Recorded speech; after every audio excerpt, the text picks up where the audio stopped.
Drop it. Assalamualaikum warahmatullahi wabarakatuh. Saya Muhammad Wahid Hidayat dari Universitas Muhammadiyah Riau, jurusan Teknik Informatika Fakultas Ilmu Komputer. Kali ini saya akan menjawab beberapa pertanyaan terkait hukum siber, yaitu dalam konteks keamanan siber dan pencegahan kejahatan daring. Sejauh apa sih batasan kebebasan pendapat online yang diatur oleh UU ITE Jilid 2 yang dapat dianggap sebagai perlindungan yang sah terhadap masyarakat. Kali ini saya telah merangkum beberapa pembahasan terkait artikel berikut, yaitu UU ITE Jilid 2 itu adalah untuk mengatur kebebasan pendapat online dalam konteks keamanan siber dan pencegahan kejahatan daring.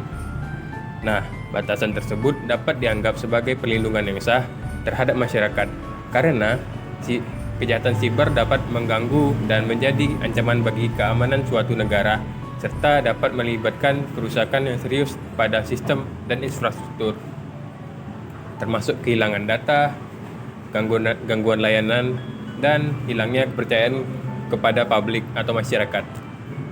Ada beberapa langkah yang penting harus dilakukan secara bersama-sama dalam setiap negara, seperti melakukan penanggulangan cybercrime seperti modernisasi sistem atau hukum pidana pada nasional serta hukum acaranya, meningkatkan sistem keamanan jaringan komputer nasional sesuai standar internasional, meningkatkan pemahaman serta meningkatkan kesadaran warga negara kita masalah cybercrime serta pentingnya mencegah kejahatan, dan meningkatkan kerjasama antara negara baik bilateral, nasional, regional, multilateral dalam upaya penanganan cybercrime, antara lain melalui perjanjian ekstradisi mulai assistance trace.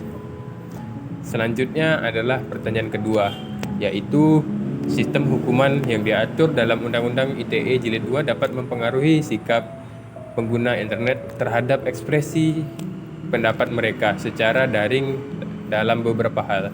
Nah, saya juga telah merangkum beberapa pertanyaan berikut dari artikel ini, yaitu sistem hukuman yang diatur dalam Undang-Undang ITE Jilid 2 itu dapat mempengaruhi sikap pengguna internet terhadap ekspresi pendapat mereka secara daring dalam beberapa hal.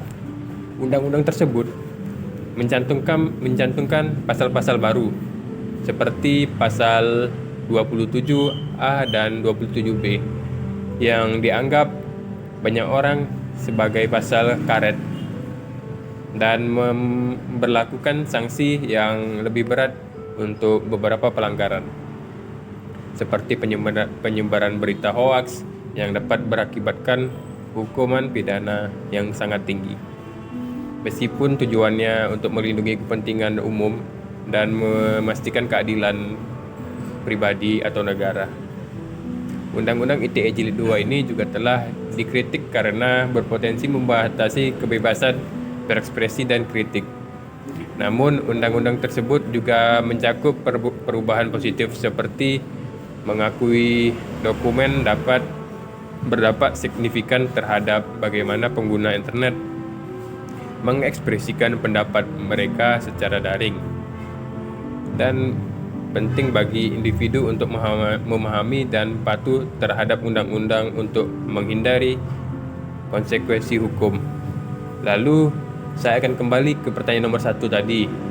Batasan kebebasan pendapatan online yang diatur oleh UU Jilid 2 dapat dianggap sebagai perlindungan yang sah terhadap masyarakat dalam konteks keamanan siber dan pencegahan kejahatan daring.